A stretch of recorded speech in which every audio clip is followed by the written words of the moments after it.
Simon Drury from Condamine, together with 4 sons and their 3 partners, have a burgeoning grain-fed business. Simon has battled coal seam gas politics, built, sold and bought a feedlot, and led the family's business expansion to the 18,000 head capacity that it has today, now at their Condamine property. And this is a family business where its members love the industry and where the grain-fed beef has taken them to where they are today. Please make them welcome on stage.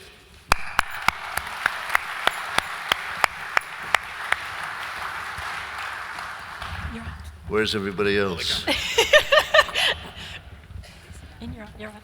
Okay, this is a significant sized family. Barb is putting everybody into the positions. I'm rounding them up. I'm up the tail.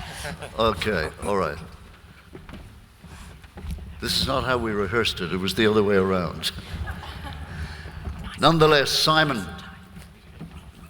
Where are you, Simon? Oh. Sorry, we got that bit wrong. You need to go down there. Simon. Sorry. Yep, thank you. The first question I have for you is, are all your daughters-in-law called Kate? Well, they are, yes.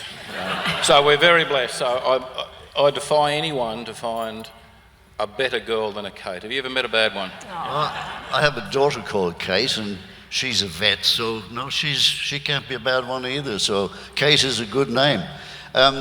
Simon, working in tight-knit teams as family businesses usually are, what's the secret of having this group working together so harmoniously? Well, look, it stems back to probably Mum, really.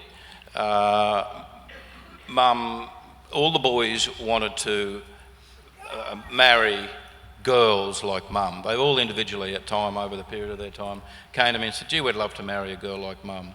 And then even one of them said to Kylie, I want to marry a central heifer.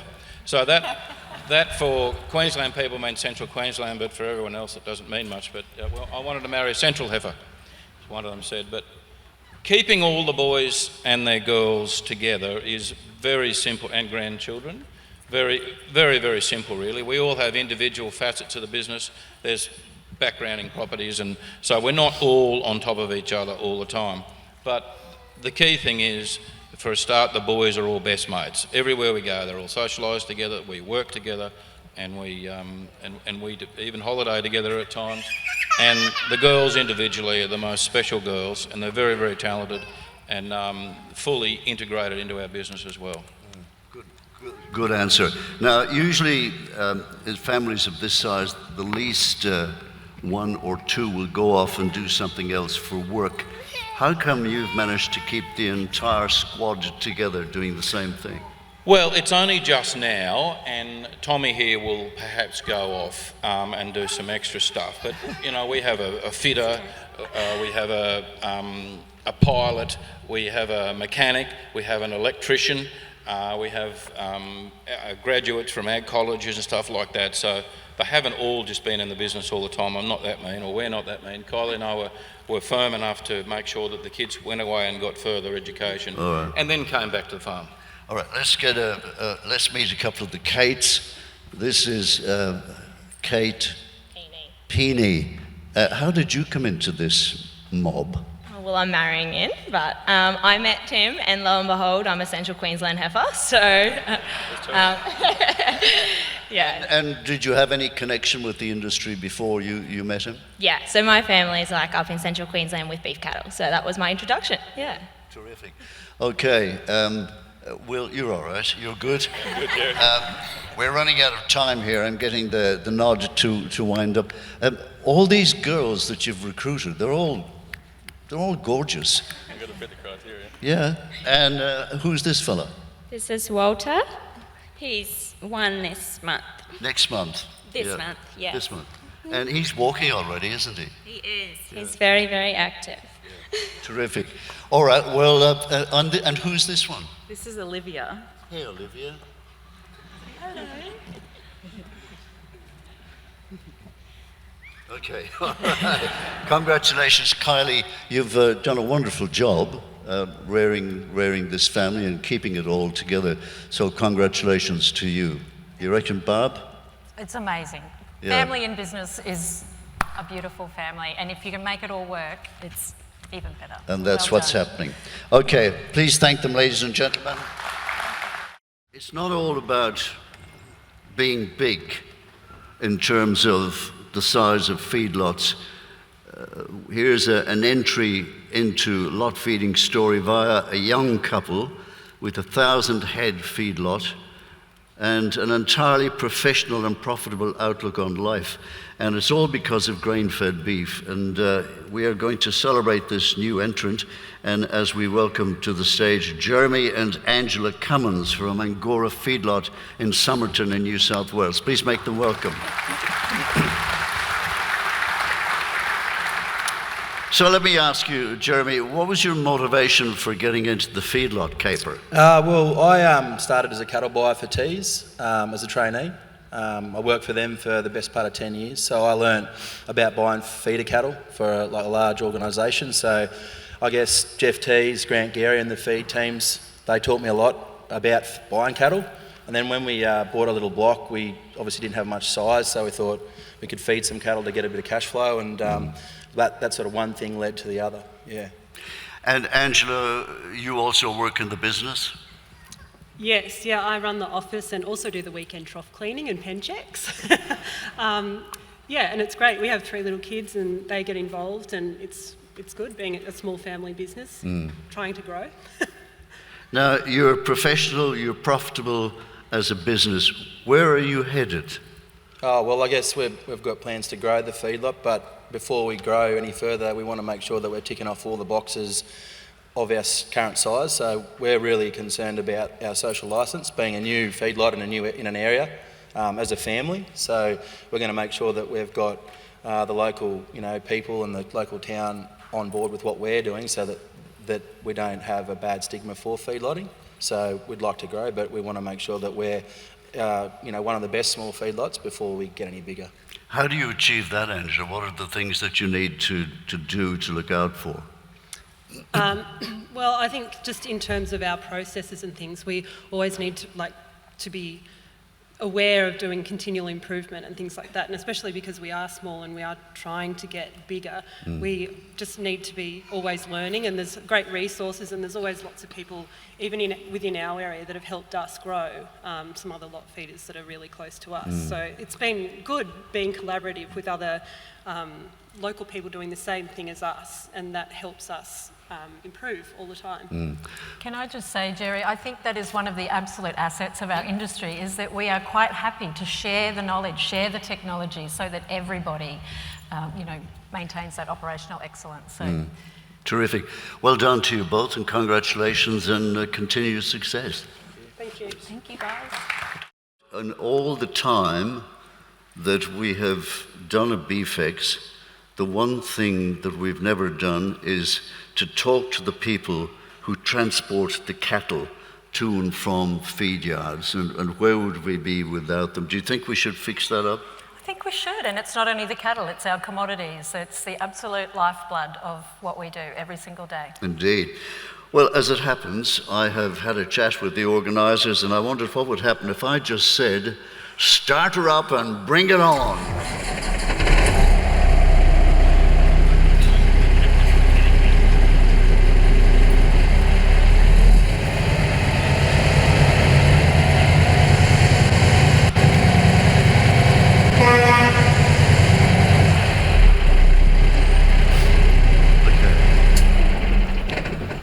So,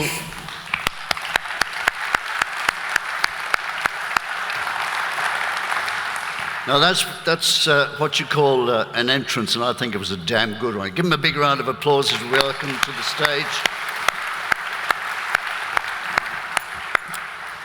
Athol Carter is from Central Queensland. He's the compliance manager, and he has put a lot of work into getting this little piece of theatre going. This is a fairly intensive industry that you're in. It's got a lot of bits and pieces attached to it, not least of which is compliance. So some of the things that you have to do to comply with all the regulations are a fairly big effort, aren't they? Yeah, absolutely, Jerry, and it's something that we take great pride in as an industry, is our compliance and ensuring that we are delivering a customer-focused service, and that animal welfare is taken into account throughout the whole entire journey. Barb, livestock transporters are an integral part of your industry, because without them you can't move your cattle. How important and how critical is it that you pick the right people to do this job? Absolutely. It's one of the most important things we can do, and it's about having livestock carriers that actually share our values in maintaining animal welfare, ensuring that compliance is met. And can I just say, some of the characters you meet in your industry, Athol, are just absolute gold. They're just crackers. And we all have our pets, of course, Jerry. We have our favourite truck drivers when they come and visit us, but I just absolutely love their spirit, because they actually embody what we do every single day, caring for these animals. And there's a certain history and culture that goes with the livestock transport industry, and it's been there for many generations through the drivers from young and old, and there's certainly some icons of the road that are out there in Queensland and Australia that have contributed to their communities and back to industry for livestock transport. I know that you've put quite a bit of work into it, programs to reduce CO2 emissions. You've completed an extensive sustainability and environmental advancement program. That's delivered a 23% reduction in fleet CO2 emissions. Yeah, we certainly went through quite a rapid fleet enhancement program, and we've certainly over 70% of our fleet is under 2 years old, and obviously that's part of us moving forward with industry, but also adopting and embracing technology as we move forward. 98%, I'm told, of this large freight task now meets or exceeds Euro 4 and 5 emission specifications. That's right, Jerry, and last week the federal government have just announced that by 2024 Australia will now move towards meeting Euro 6 emissions targets, so which is already in place now in North America and in Europe and across the world. So look, it's our way that we can, we're big machines, but and we won't go down the path at this stage of hydrogen and electrification. That will remain here in the urban areas, and obviously for meat distribution and other parts of the supply chain. But doing what we do, I talk about, a livestock truck driver can be at Birdsville one day to Byron Bay the next, and that just gives you a context of the vast distances that we travel and the remote areas. And you need to look after your drivers, make sure that they, fatigue management is an issue, so you got to look after them in that respect. Yeah, absolutely. And at Frasers, we've always been early adopters of technology, whether that's been in telematics or in industry trends and training, etc. And one of the things that the journey that we've been on now for the last 3 years, with nearly 80% of our fleet is now fitted with Guardian by Seeing machines, which is an in-cab fatigue and distraction driver-facing camera that alerts the driver in real time for fatigue and distraction events before there's any outside intervention for that there. So it's about getting our people home safely and keeping our freight moving along the road. Barb, when you contract, as I guess you do, or just select drivers to move your cattle, what sort of criteria do you employ in deciding who you should go with? Well, for me, it's about the animal welfare. It's making sure that the people that are driving these trucks, and that's what Athol is doing. You've got 52 trucks on the road, Athol. Imagine the logistics of that. I mean, that's huge. So how many drivers do you employ? Yeah, so we've got, at the moment, we're like any industry. We could always do with more staff across all of our facets of the business, but we'd have 50, and we've got a good core group of casual guys and people that like to supplement and come and work for us, when they're not at work or not a full-time role. And who wouldn't want to be driving that big mother? Eh? Is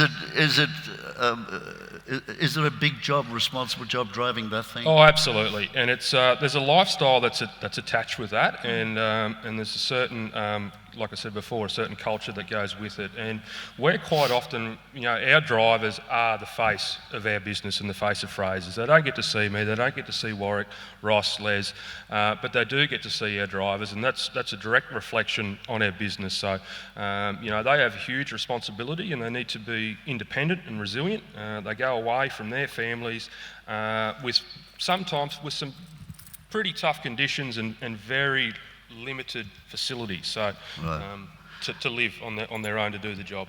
And a final question, a facetious question really. In the cab, do you have all country music tapes? No, people these days, Jerry, don't mind a podcast or a bit of Spotify, mate. The cassettes are gone, long gone. Well done. Please thank Athol, ladies and gentlemen. And can I just do a quick shout out to Athol and Warwick, who were best on ground at boot camp this morning. Okay, well done. Well done. Thanks, guys. Thanks, Athol.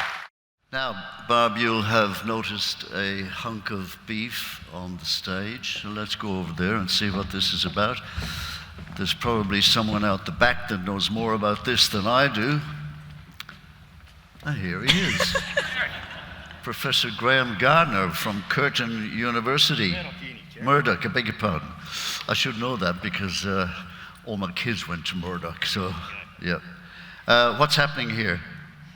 Well, Jerry, we've got a side of beef here, but I don't actually see a side of beef, to be honest with you. I see untapped potential right there. What sort of potential? Well, in here, there's a bunch of cuts that eat particularly well, and they weigh a particular weight. If we could work out what that was before we cut it up, we could tap into extra value, effectively trade this for more than what we currently get out of it. The only thing that we can't do right now, or that historically we haven't been able to do, is measure it properly. So we can't actually see in from the outside and actually work out just how well these cuts will eat and just what they weigh before we cut it up. That's changing. And in fact, a little bit of a plug for the team. I don't know if anyone's had a stroll through the auditorium recently.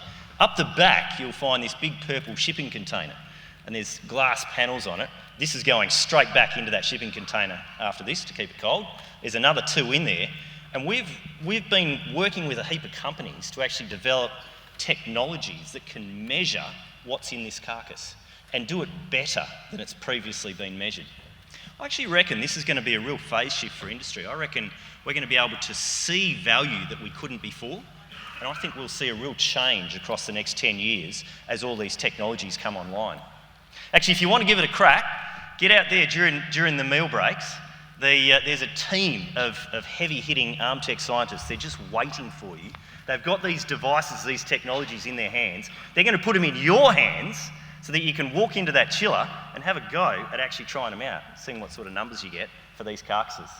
So it's a nice sort of display, a handheld display. Now, Rod Polkinghorne was supposed to be with us, but he's decided to take a trip to Dublin instead. I understand you forsook that particular trip. So I went BeefEx instead of Dublin. I go BeefEx every day of the week. Don't we? Yeah. I mean, Dublin's not always cracked up to be. Oh, it's okay sort of a place, I suppose, a bit rainy, but yeah. Yeah. Now, we have technology, and what we're going to do is we are actually going to join through the magic of technology. We're actually going to find Rod in Dublin. Are you there, Rod? Yes, certainly. It's pretty hard act to follow a Kenworth, isn't it? And but anyway, someone's got to do what they got to do. Graham can do his bit on how much meat there is, and my job's to try to work it out. One sec now, Rod. We're getting a bit of feedback here. Let's sort that out first. Okay, go. It's the Irish air, I think. And so it's pretty hard act to follow a Kenworth. And Graham's working on how much they yield, and we've been working for 30 years on how they're going to taste with the yield, and it's all a pretty exciting world. But it was nice to see a Frasers truck takes the mind back a bit. We did our first really large MSA long distance transport study with Frasers, and it was pretty scary to work out. It was 2012, so it's 10 years ago already. And even more scary, I guess, to think 30 years ago is when ALFA first started to get really serious about grading beef and having brands. We'd had purple strip branding for a while, which was under state government control. And ALFA took the bit between its teeth, decided we really needed a grading system. That started a company called Australian Meat Standards. And we set off knowing what we thought we knew. We knew we had good beef. We thought we knew how to grade it. We set up a trial that was running in Ipswich abattoir. We had a fresh young grader called Jason Strong that's gone on to bigger and better things. It graded somewhere around 30,000 cattle back in that era. And we put that meat out into Woolworths stores, and we had stores there that we did random testing to prove how good our graded meat was, and found it was no better than the stuff we didn't grade or the stuff we graded out. So really we knew absolutely nothing. We knew what beef looked like, we didn't know what it ate like. And that meant we went back to a blank sheet of paper and really started consumer testing and used that as the tool. And of course the result of that was a full industry system that ALFA absolutely drove and led and fought a lot of very hard yards in the early days, pushing against the wind with an industry that thought that you couldn't possibly get more money for meat by grading it and you'd only get discounted and so on. But I think it's ALFA deserves really full credit for driving that initiative, which is... And Rod, what do you see as being the greatest achievement of the technology, the MSA technology? I think that our whole industry is focused on the consumer outcome, and they understand it. You know, and you've only got to go, whether it's Dublin or the US or China or Japan or wherever it is in the world, where doing this sort of work, it's just a marked difference with our industry, that every person in it understands what they do is actually impacts the consumer, and that all the money comes from the consumer. You know, the person that eats the meat is the only money we ever get. So if we can make that eat better, we've now proven they'll pay more for it, because it is about value, not about price. You know, it's not what you pay for the meat, it's how good it was for what you paid. And that's core foundation of the feedlot industry, core foundation of our whole industry now. And a great credit to ALFA. And I think it's that spirit that drove the early days is still with it, which is really fantastic to see, like such a successful large industry now, driven by the same sort of people in the day that it always had. And finally, what about the role ALFA played in supporting your MSA journey? Oh, ALFA was absolutely central to it. Like I say, ALFA was there before it became MSA. ALFA really gifted MSA over. It was a feedlot initiative run by ALFA for grain-fed cattle. They were big enough, I guess, to open up and also join with some grass-fed research, and then handed it over as an industry system. I mean, the name AMS is not much different to the name MSA. So, you know, ALFA really set AMS up. It was to be a standard system with tough standards. That merged into being a full industry system. So our MSA is an ALFA creation, and you know, hopefully it served ALFA well as our whole industry. I was going through your CV as I was researching this item, and I noted with a degree of mirth that you were, and I quote, Meathead of the Year 2010. That's right, yeah, Texas Tech.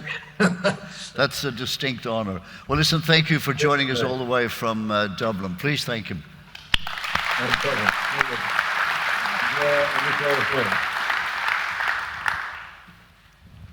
Right, we're off to meet Tony Batterham. Well, and we'll also thank Graham for his work as Thank you, Graham.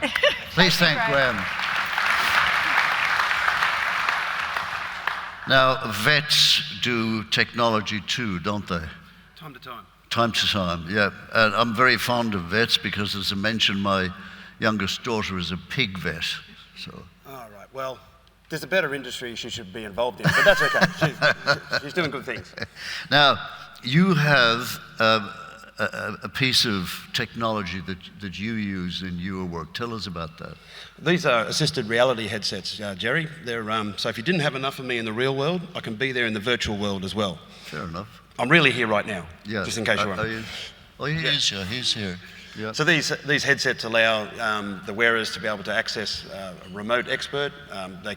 The remote expert can be over their shoulder when they're actually really over there.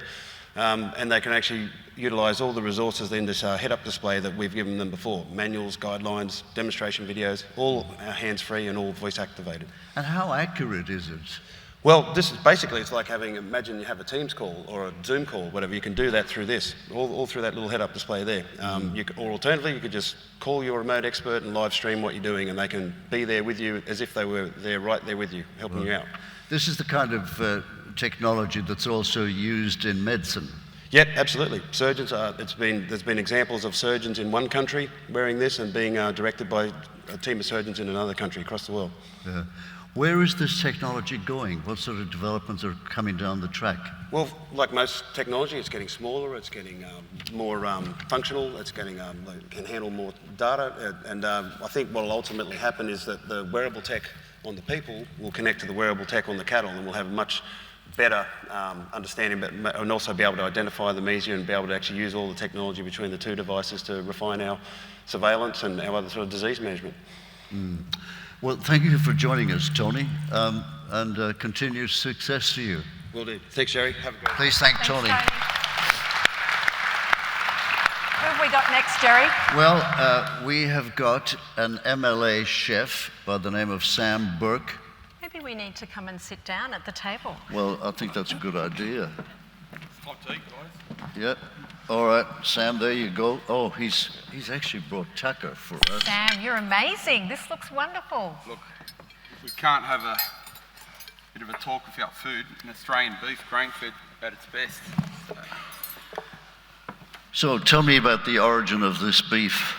Yeah, so this is this beef here that we've got is a 120-day grain-fed, marble score-free beef short rib. He's into it. I just brought it out here as a garnish, but Jerry, go for it, mate. Yeah, so we've slow cooked it in master stock, and then we've done a kind of miso caramel dressing there with some leaves. And what we're trying to show here, Jerry, is that beef can be served in smaller portions in a nutritious way for the consumer to enjoy, you know. And not only that, in food service, bring a better cost of goods, because if we've got a smaller portion, it remains affordable and it rests the challenges in food service. And what's the great thing about this cut, we've cooked it nice and slow for 12 hours, so the chef can put it in the combi oven, come in the next day, and guess what, presto, lunch is ready. So we need to be thinking and reverse engineering solutions with the frontline food service professionals with this wonderful grain-fed product. Yeah. Promoting this product, how taken by it are the chefs that you work with? How excited are they about this kind of product? Yeah, well, they really are. It's about the texture, the juiciness, you know, that intense marbling that you get from grain-fed product, and also the consistency, right? We need to get it right time and time again. You're just speaking to the godfather there, Rod, you know, live. You know, the MSA system underpins this great grain-fed beef, allows the chef to have consistency with the product, and then it's going to repeat on menu. It's as simple as that. You know, it's an expensive quality product. We've got to make sure that the chef is comfortable with it and they enjoy it. And that's and the producers need to be congratulated. A round of applause for them, huh? Yep. Absolutely. It prompted me to think of a conversation I'd had with Kevy Roberts last night at the welcome function, where he talked about the best steak he'd had was on Monday, where they used this slow cooking process. So it's quite unique to be cooking something for 12 or 14 hours. So the good thing about that too, Barb, is that if you cook at a slow temperature, you retain the moisture and yield. So, you know, say if we're talking to Sodexo in the Pilbara and WA in the mines, and they 1.2 tonne of product they're serving every time to these miners, 6,000 miners, right? So if you cook it slower, you can get up to 20 to 30% more yields, and over that amount of product, that's real dollars. So, you know, we're thinking about what the chef thinks and how to arrest those challenges to make sure that, beef shines and remains affordable. And, So this process means that the beef goes farther. 100%. Yeah. And it remains affordable too, right? So, we enjoy working with those big operators, cruise ships, you name it, airlines, commercial caterers, quick service restaurants, you name it. MLA are there front and centre, immersing ourselves in those business and then reverse engineering solutions to make sure that this great grain-fed beef Final question. shines. Yeah. Are consumers asking for grain-fed in particular? Look, we're seeing it sometimes in restaurants. I guess people just want a good quality beef product.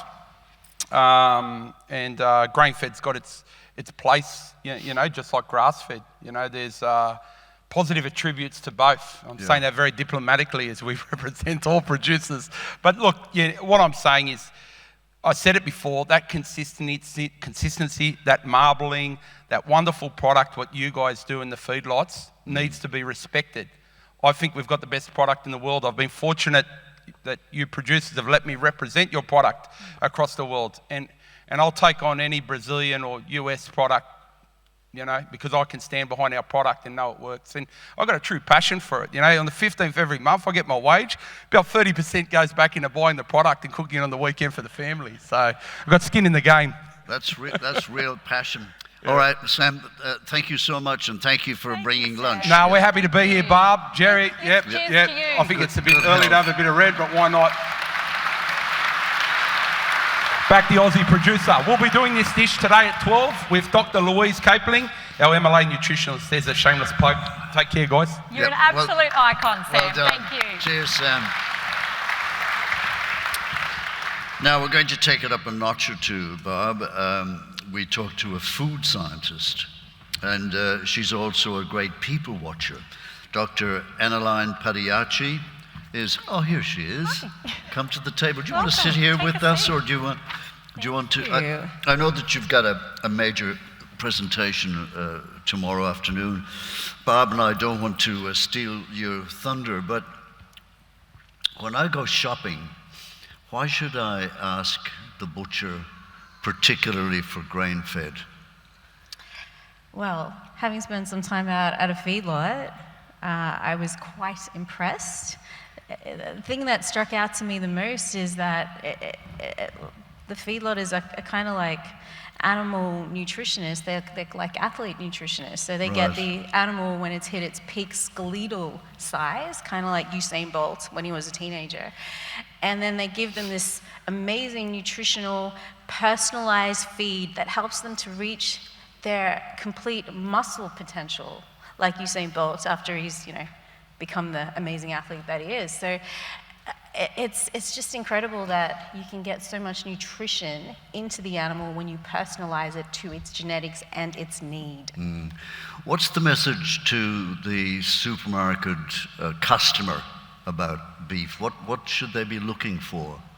Oh, what should they be looking for? Well, you have 42 opportunities to eat in a week, right? 6 times a day, 7 days a week, 42 opportunities to eat in a week. And so... You eat more than I do. Breakfast, morning tea, lunch, afternoon tea, dinner, and maybe dessert or a snack before bed. And red meat, like you're seeing it here, that's a pretty nice sized piece of meat over there, served with vegetables. So that's the thing. No one ever eats just meat all by itself. It's always with something to it, and usually veggies. And so it can be part of a very nutritious, healthy diet. Are we eating all the wrong things as a society in general? 100%. So the biggest problem we have is not really that we're eating too much meat, it's that we're not eating enough vegetables and fruit. So in Australia, the recommended dietary intakes for adults is 5 serves of vegetables. So if you've got hands, put 2 of your hands together, that is a serve of veggies. 1 hand is your serve of fruit. And so 95% of Australian adults do not actually meet their recommended dietary intake for vegetables, and anywhere between 55 and 70% of adults don't eat 2 serves of fruit per day. So if we start eating more of our veggies that we're supposed to be eating, by default, our sausage rolls and our meat pies and our pizzas, which, you know, there's nothing wrong with that, but it's not meant to be a staple. It's not meant to be an everyday food. Any observations, Barb? Well, we were fortunate enough to host Annaline at our Sapphire feedlot, and I could just listen to Annaline speak for hours. And I know you spoke to us, you're not into superfoods, but I was just really interested in if you were asked what your superfoods were, and there was no bribery going on here whatsoever, but I was just really interested in what you chose. Yeah, I don't usually like to use the phraseology superfoods because it kind of glorifies that particular food. And you can have a 90% crappy diet, but if I have my turmeric shot, you know, Bob's your uncle. But if I were to say 5 foods that everyone should have in their diet, and you know, they had no qualms about any of this sort of stuff, and they had no dietary issues, number 1, oats. It's amazing. It helps to decrease your cholesterol. Definitely yogurt, got to feed that gut bacteria. It's very good for that. Tin tuna, it's a great, easy, convenient way to get those omegas into your diet. What did you call it? Tinned tuna. Oh, tinned tuna. Tinned tuna. Onions, believe it or not, they are phenomenal in terms of their nutrient density. So got to have some onions in there. And last but not least is lean red meat. Lean red meat is a powerhouse. How many of those have you got knocked off? Well, it's all sitting right here in front of us, actually, the way you were speaking, except for the oats. I do the oats, porridge. Yeah. Porridge or stirabout, first thing in the morning. If you don't have stirabout, you can't stir about. Okay, listen, thank you for joining us. And, you're welcome. You've got a speech tomorrow afternoon. That's and right. we seriously look forward to it. Yes, Thank you you're very amazing, much. Annaline. Yeah, thanks, you. Annaline. Now, Barb, we're joined by Anna Spear, whom you know pretty well. She's an industry favourite. Anna is a champion of our industry, whose stellar career we've watched over the last 10 years. She now heads up Woolworth's Green Stock division, which means she has to be critically aware of meeting the modern consumer needs, including how she handles grain-fed beef and the inevitable price wars at the supermarket. Now, her most recent career included CEO of Auctions Plus. That's a long way from food, but anyway, and Chief Operating Officer at ACO. And we really should have Anna as a keynote